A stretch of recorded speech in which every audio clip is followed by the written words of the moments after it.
précédente, on a vu l'évolution d'un spin 1,5 qui était plongé dans un champ magnétique uniforme.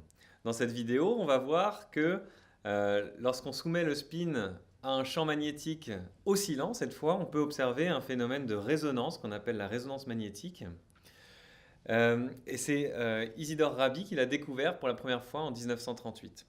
Et ça donne lieu à un grand nombre d'applications dont je vais vous présenter 2 exemples à la fin de cette vidéo. Donc pour comprendre ce phénomène, eh bien, on va d'abord soumettre le spin 1,5 à un champ magnétique uniforme, orienté ici suivant EZ. Donc ce champ magnétique va donner lieu à un mouvement de précession dans le plan XY. En plus de cette composante B0, eh bien, on va superposer un champ qui lui aussi va tourner dans le plan XY. Donc le champ magnétique total s'écrit B égale donc B0 suivant Z, B1 cosinus oméga t suivant EX, et B1 sinus oméga t suivant EY. Dans ce problème, il y a 3 fréquences distinctes.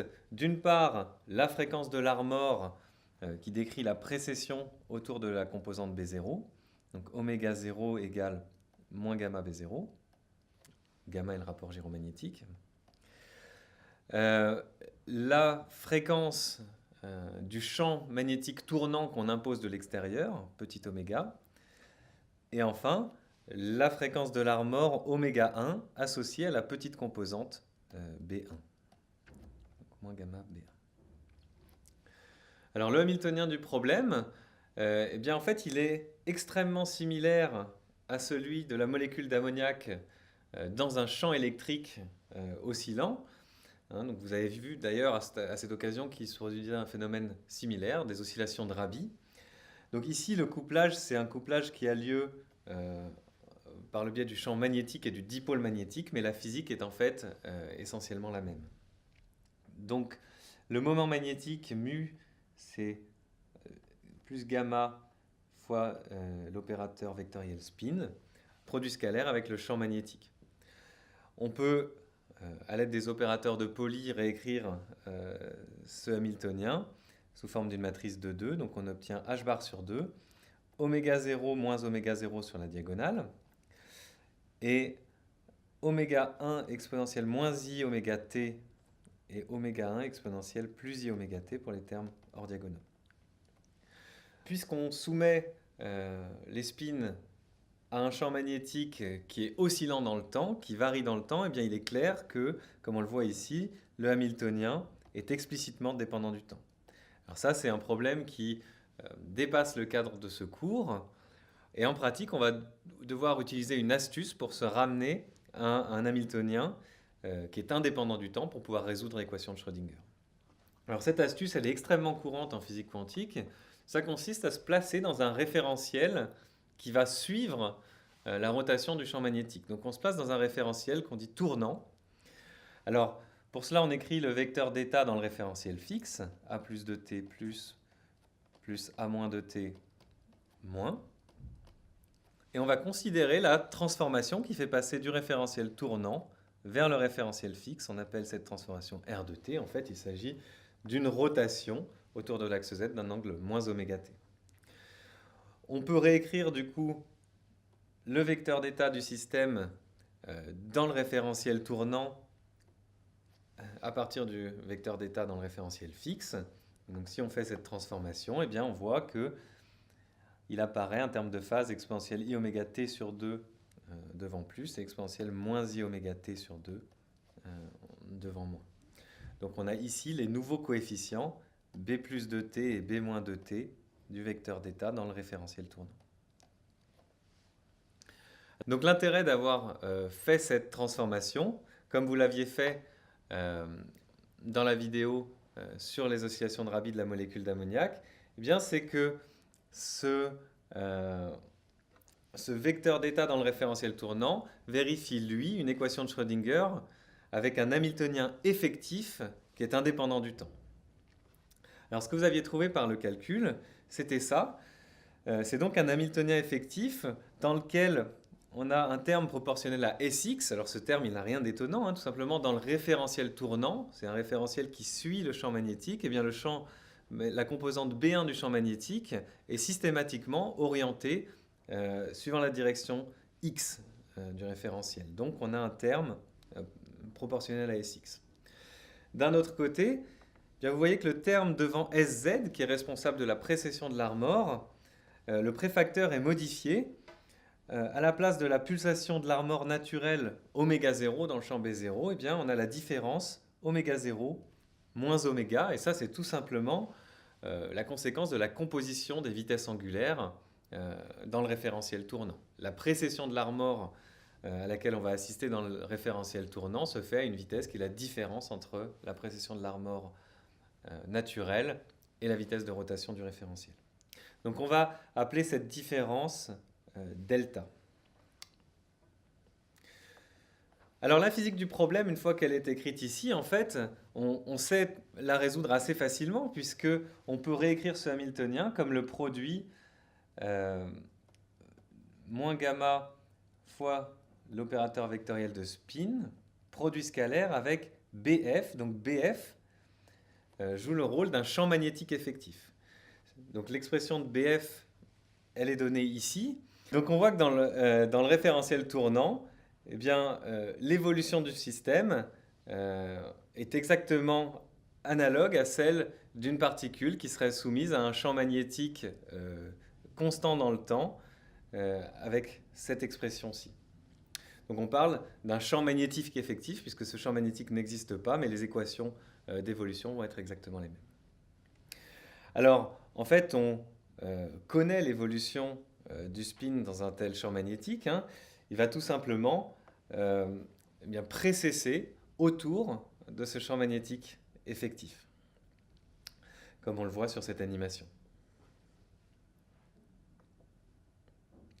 Alors, la question qu'on va se poser, notamment dans l'expérience originale de Rabi, ce qui était fait, c'était après un temps d'interaction avec le champ oscillant variable, eh bien, Rabi mesurait, grâce à un appareil de Stern-Gerlach, la probabilité pour le spin de passer de l'état plus ici à l'état moins.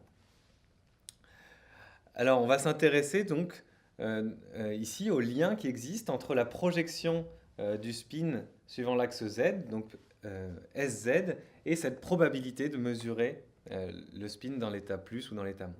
Donc je vais vous laisser chez vous répondre à cette question parmi les propositions suivantes, lesquelles donnent un lien correct entre la projection de Sz et la probabilité P+, de trouver le spin dans l'état plus.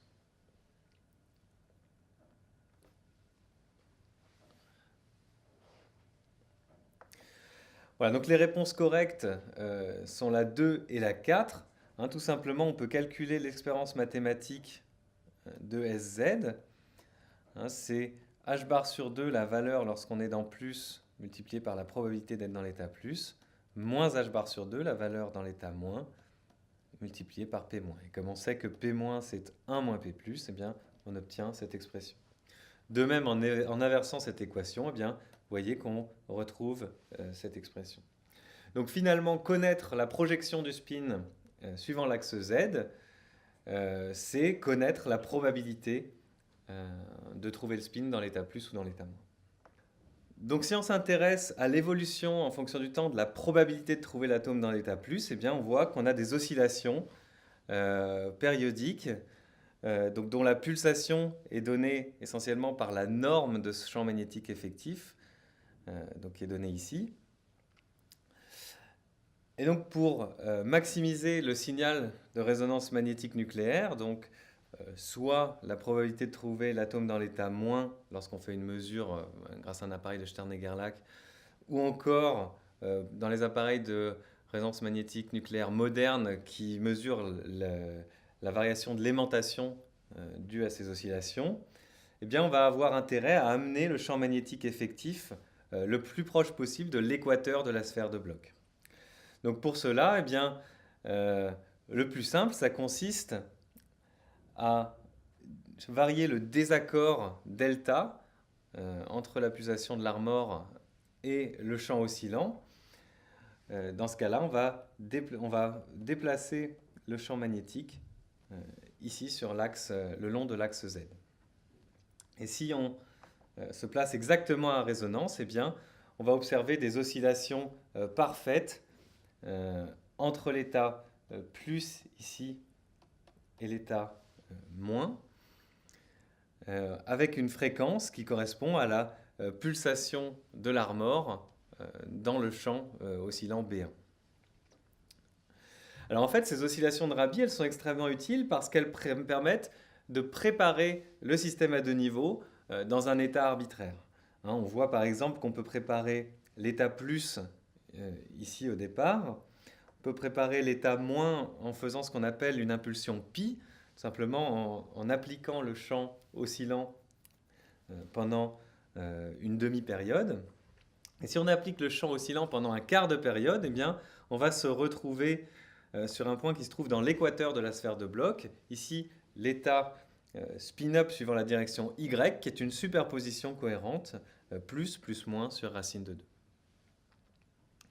Voilà. Alors, les applications de cette résonance magnétique nucléaire sont extrêmement importantes, donc notamment dans le domaine de la chimie, où lorsqu'on applique un champ magnétique uniforme, en fait, les différents noyaux des atomes d'hydrogène vont sentir un champ magnétique qui est variable à cause du phénomène d'écrantage par les électrons de la molécule. Donc en mesurant le signal de spectroscopie par résonance magnétique nucléaire, eh bien, on va pouvoir isoler différents groupes qui correspondent aux différents noyaux d'hydrogène. Et donc ça constitue un outil de caractérisation de la structure chimique des molécules qui est extrêmement utilisé en chimie. Une autre application qui est sans doute plus connue du grand public, c'est l'imagerie par résonance magnétique nucléaire. Dans ce cas, on place le patient dans un gradient de champ magnétique. Et ce que cela va faire, c'est que ça va faire varier la fréquence de résonance magnétique nucléaire des différents atomes d'hydrogène en fonction de leur position dans les tissus.